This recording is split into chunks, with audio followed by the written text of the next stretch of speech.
It's hard to think of a more dramatic time than the moment we're living in today.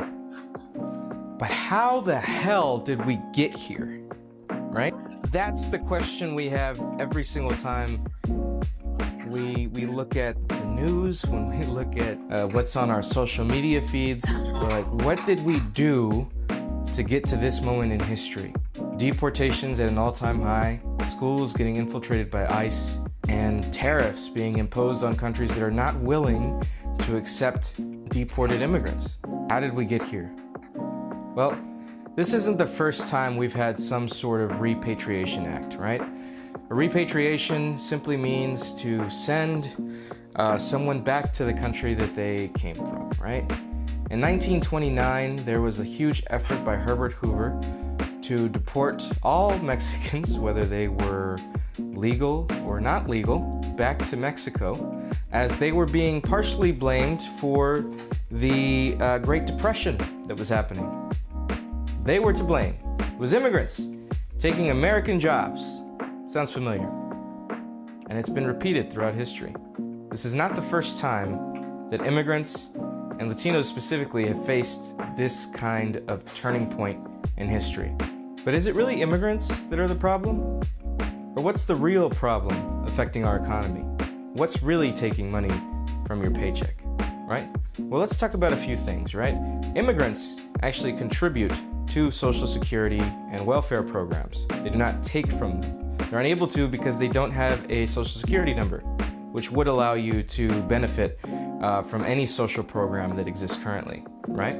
Now, are immigrants taking your jobs? Well, it's been found that immigrants solely, almost always, take the jobs that Americans don't want to do, right? And well, maybe you're thinking, well, it's time that we get the younger generation off of their butts and they get back to work and they do the jobs that they haven't been wanting to do.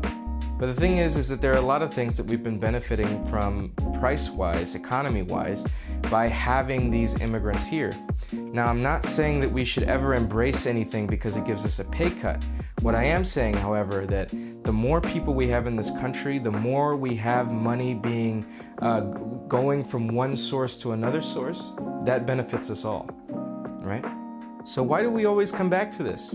Whenever there's an economic crisis, whenever there maybe isn't an economic crisis, but whenever the middle class is feeling their cuts being taken from them, people have always tried to blame immigrants. And it goes on across the world, right? At that point, you know, there were tons, thousands, millions of Mexicans that were deported back to Mexico during the Repatriation Act, which lasted between 1929 to 1936.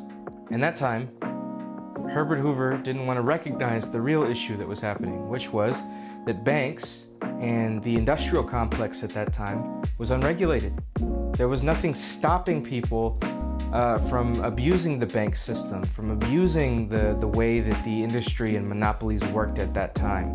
And where are we now? Ever since the 1960s, we've continued to deregulate business, deregulate banks every single time.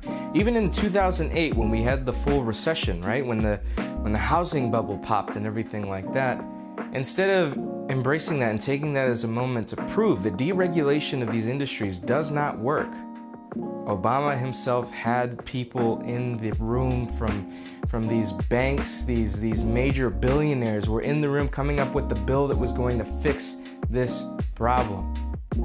They were involved in a solution to a problem that they caused. Instead of them being punished, they got bailouts. And that's how we've gotten here, right? See, because the biggest thing that is affecting money coming from your pocket is not an immigrant. They aren't taking anything from you. They're providing for you. They're providing more GDP, which in turn provides more services, more taxes going back to you and your community. What they don't tell you is that all of this deregulation and all the loopholes that we offer these billionaires, that takes from you, and it has. Wealth disparity has increased time and time again since the 1960s. Since the 1980s, it's been well documented in Pew Research. There are so many people now, whether it's right or left, that are saying that we don't need minor solutions to these problems. We need major solutions to these problems. So we talk about how we got here, right? How did we get to a right-wing extremist guy in office? We got there because people want extreme solutions. They're tired of pencil pushers. They're tired of people just saying things but never really meaning it and giving us these small solutions that will help, right?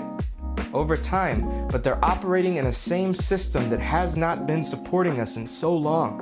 When FDR came into office, he promised that he was going to balance the budget. He was going to bring us out of the Great Depression. He did balance the budget, but it didn't take us out of the Depression the way that people wanted to be taken out of it. So he realized something. He realized that there needed to be some kind of solution to bringing people out of poverty again and rebuilding the working class. He came up with the New Deal, and he used a system called Keynesian economics. Keynesian economics is something that nowadays the right might call socialist, communist. They labeled a lot of these programs that. But what is Keynesian economics? Keynesian economics is the idea that capitalism can reign, but it can only reign if truly regulated. It can also reign if we choose to distribute the wealth a bit more fairly and ensure that no one can abuse the system that exists, right?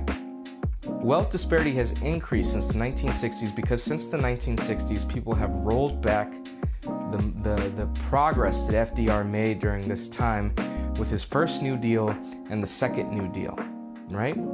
There were plenty of conservative Democrats and Republicans at the time that begged him not to do this and in fact banded together to try and get rid of the majority of the New Deal. But some of his structures were so strongly in place and they knew that it worked that they couldn't argue against it. Now at the time, the person who invented Keynesian economics, right, said that there needed to be a system of taking money from the wealthy and giving it back to the poor. FDR was a bit afraid of that because he thought it was a bit extreme to do so, right? So what he did was, there was also the idea that the country runs at a constant deficit, but at a deficit that is constantly manageable, and that a country can run that way because as long as you continue investing in your people, that investment will always pay off, right?